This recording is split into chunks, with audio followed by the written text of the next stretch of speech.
Hola, estamos inaugurando hoy una nueva serie llamada Hablemos de Diseños. En esta serie estaremos viendo uno a uno diseños que Dios ha hecho para cada cosa que Él ha creado, porque Él está comprometido solo con sus diseños, solo con el éxito de sus diseños. Acompáñenme y estaremos viendo hoy el primero de ellos, que tiene que ver con nuestra santidad, porque hemos sido diseñados para ser santos. Veamos cómo hacerlo.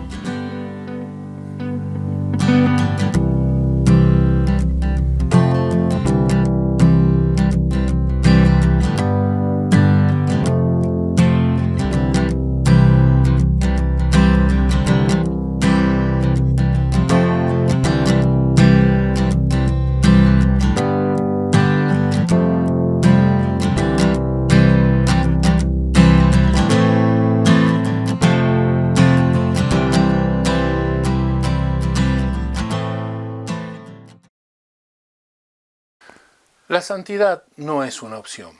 La santidad no es un diseño opcional. La santidad es una condición para vivir con Dios.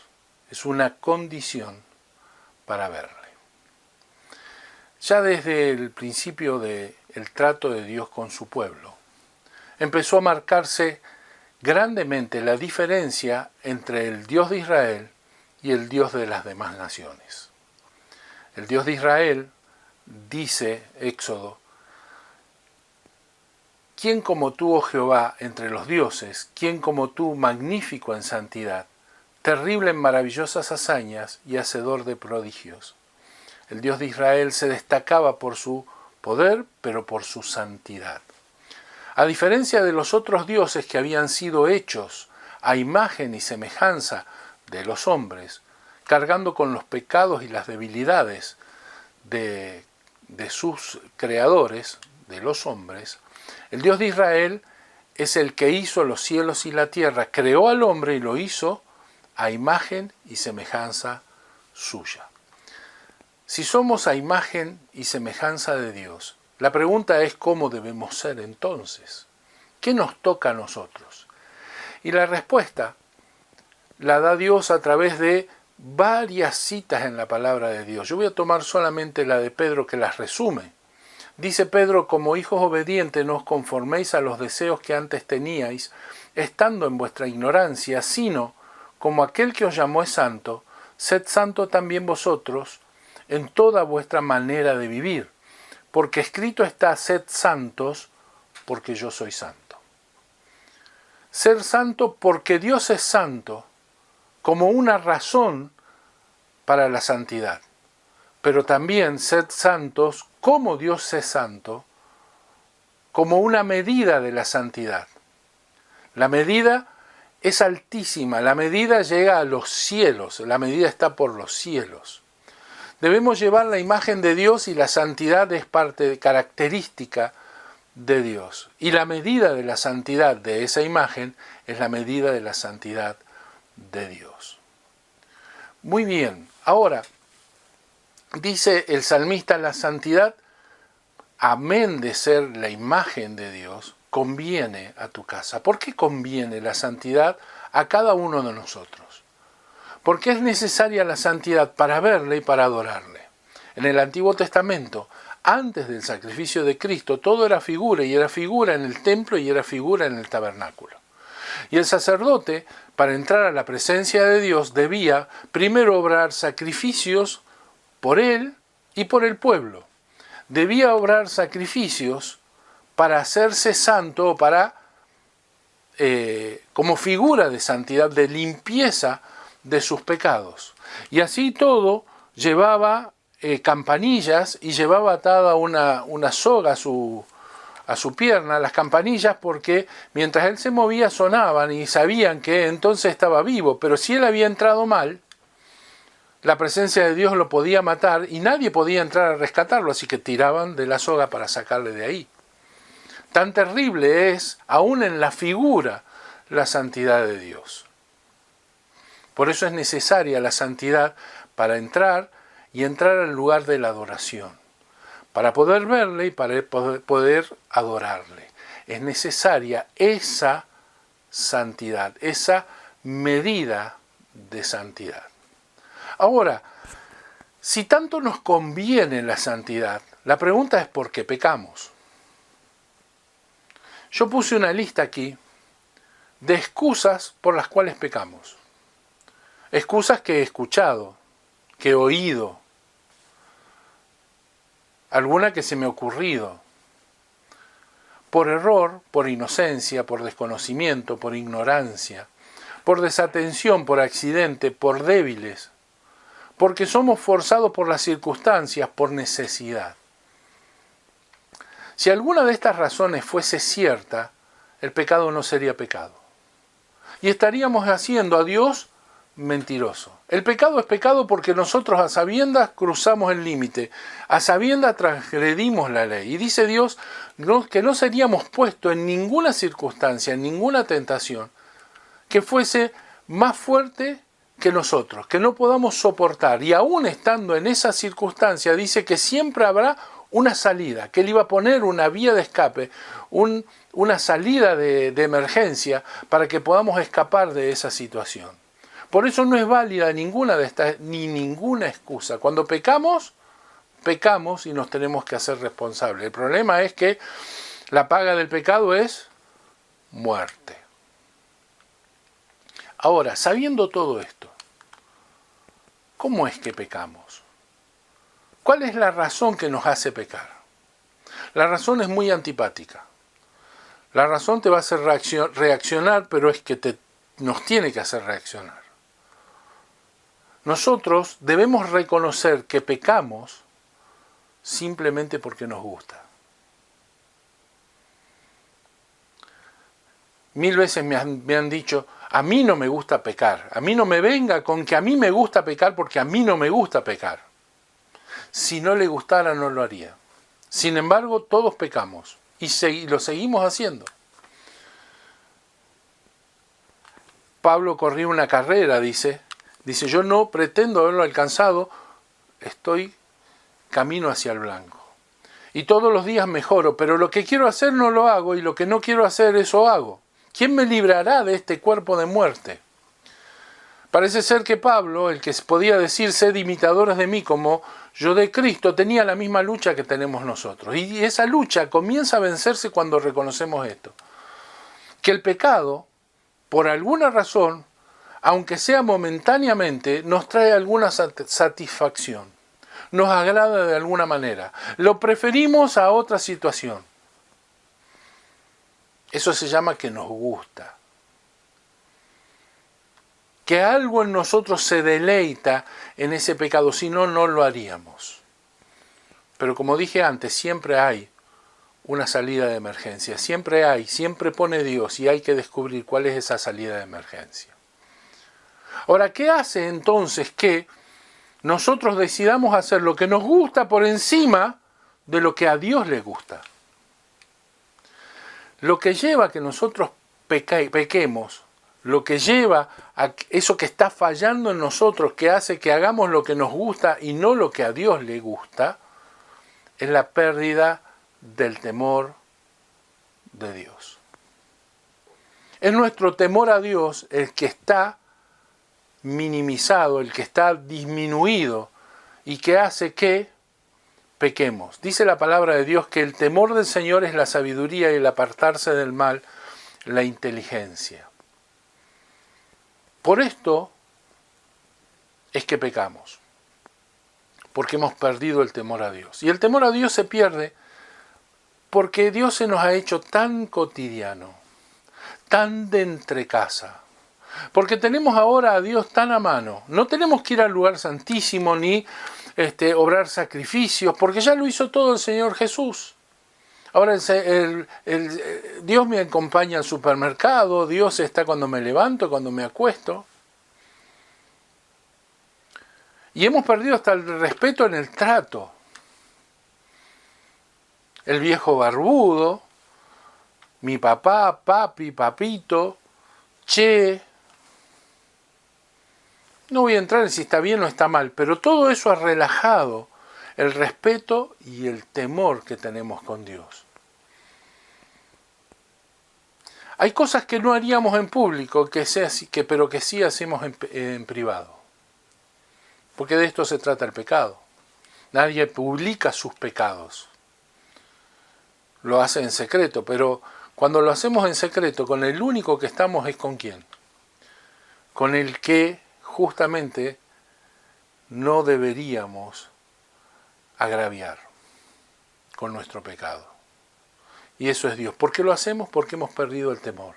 Porque sabemos que nos perdona, por todo esto. Ahora, ¿cómo recuperamos ese temor que debemos tener para no caer en el pecado? Cuando le preguntaba esto al Señor, el Señor me trajo este pasaje de Apocalipsis, donde el Señor Jesús escribe una de sus cartas a las 7 iglesias y le dice: tengo contra ti que has dejado tu primer amor. Recuerda por tanto de dónde has caído y arrepiéntete y haz las primeras obras. Y entonces entendí, recordé a mi pastor cuando yo era jovencito. Él predicaba este pasaje de Proverbios: alégrate con la mujer de tu juventud como sierva amada y graciosa gacela. Sus caricias te satisfagan en todo tiempo y en su amor recréate siempre. Y me llamaba la atención que él predicaba esto, pero claro, yo lo veía a él, me llevaba unos años.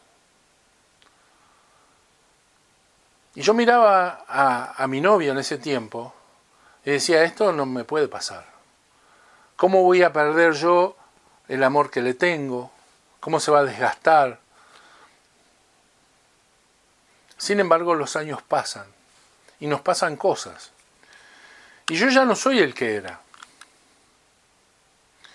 En ese tiempo no era ni gordo, ni me faltaban pelos, ¿sí? Y lo mismo le pasará a los esposos de las esposas que me están mirando.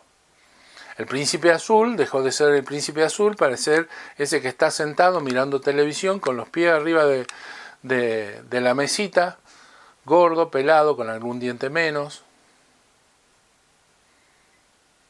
No es el príncipe azul de aquel tiempo. Y la hermosa princesa de la que se enamoró el príncipe azul, hoy se convirtió en la bruja con que se casó. Y esto les pasa a las personas. Por eso dice el escritor de los Proverbios que miremos hacia atrás. Mi esposa me dice muchas veces: si volvieras atrás, si pudieras volver atrás, ¿decidirías nuevamente casarte conmigo? ¿Me elegirías nuevamente? Y siempre hago el mismo ejercicio y siempre tengo la misma respuesta. Porque yo hago esto que dice el escritor de Proverbios, de ir con mi mente atrás. Y vuelvo a ese tiempo y la veo a ella, media hippie, y me vuelvo a enamorar. Y no elegiría ninguna otra. Y vuelven a surgir en mí todos esos sentimientos y vuelvo a revivir y a renovar todo lo que sentía. Más toda la experiencia de lo vivido y los hijos y la familia y todo lo que hemos construido, toma entonces una relevancia, una fuerza especial, cuando yo puedo ver desde dónde vine y cómo he llegado hasta aquí. Golpeado, todo lo que quiera. Con Dios pasa lo mismo. ¿Cómo fue ese primer encuentro con Dios? ¿Cómo fue ese primer encuentro con el Señor Jesús? ¿Qué te deslumbró? ¿Qué nos deslumbró? ¿Cómo lo vimos? ¿Qué sentimos? ¿De dónde nos sacó? ¿Cómo fue ese encuentro? Dice el Señor: tengo contra ti que has perdido, que has abandonado, que has dejado tu primer amor. Por eso dice: vuelve, arrepiéntete y vuelve a ese momento, para que recuperemos todo eso que Dios es y que podamos sacarnos de encima este trato cotidiano de Dios, este desgaste del respeto de la persona, de la figura que tenemos de Dios, para recuperar el temor que le debemos tener, porque Él sigue siendo el mismo. Los que hemos cambiado somos nosotros. Él sigue siendo el mismo Dios que me rescató, que me cautivó, que me impresionó en ese primer momento. No cambió. El único que cambió fui yo, que empecé a entrar en una confianza que parece que me lo permite todo, pero no es así. Tengo contra ti que has dejado el primer amor. Arrepiéntete y vuelve. ¿Qué significa arrepentirse? Arrepentirse es girar en 180 grados y volverse sobre sus pies. Dejar la dirección en la que íbamos para volver. ¿Cuándo se ve el arrepentimiento? No cuando lloramos, nos dolemos, nos sentimos mal, avergonzados. Eso no es arrepentimiento. Es todo eso que dije, pero no es arrepentimiento. El arrepentimiento se mide en la próxima tentación. Si en la próxima tentación yo vuelvo a caer, no me arrepentí nada. Estoy siendo en la misma dirección. Si en la próxima tentación yo puedo caminar en el sentido opuesto, entonces estaré mostrando que más allá de si lloré, no lloré, si rasgué mis vestiduras o no, si fui avergonzado o no, vuelvo sobre mis pasos y no cometo el mismo error. Ahora, ¿cómo es que lo remedia Dios a todo esto? Porque, como decíamos antes, ninguno de nosotros ni parece ni lo alcanzará a la perfección. Entonces Dios trajo a Jesús, que murió en la cruz del Calvario, y que a la manera de la figura que era el sacrificio para aquel sacerdote que entraba a su presencia, hoy es la realidad que nos permite entrar en su presencia. Y por esa realidad y esa legalidad es que Dios nos justifica, nos santifica y nos disciplina. Ese es el remedio de Dios. Dice, estos no lo alcanzaron ni tampoco lo van a poder pagar. Yo pago el precio y legalmente ahora están justificados, a pesar de que no hay justo ni aún uno, y los santifico, a pesar de todos sus pecados, lo limpio perfectamente y los dejo entrar a mi presencia. ¿Y San se acabó?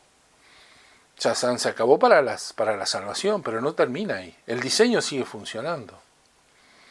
Porque si no lo entendemos, entonces Dios trae disciplina. Dice, ¿para qué? Para que participemos de su santidad.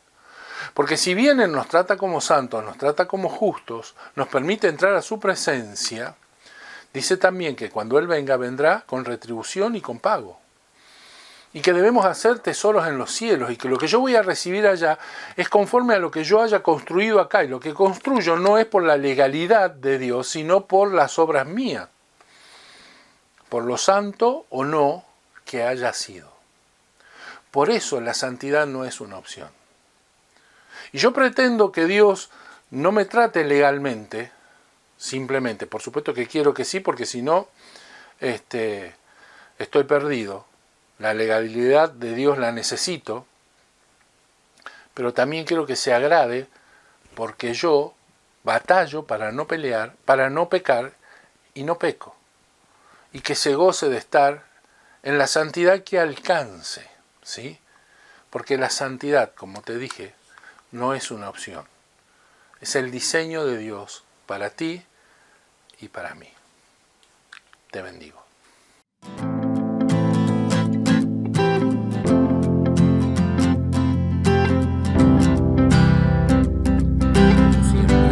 Este y otros estudios puedes encontrarlo en nuestro canal de YouTube Bíblicamente o en nuestro podcast Y Ahora, ¿qué hacemos con esto?, que puedes encontrar en las plataformas habilitadas como Spotify, Google Podcast, Apple Podcast y otras. No olvides suscribirte y hacer clic en la campanita de notificaciones.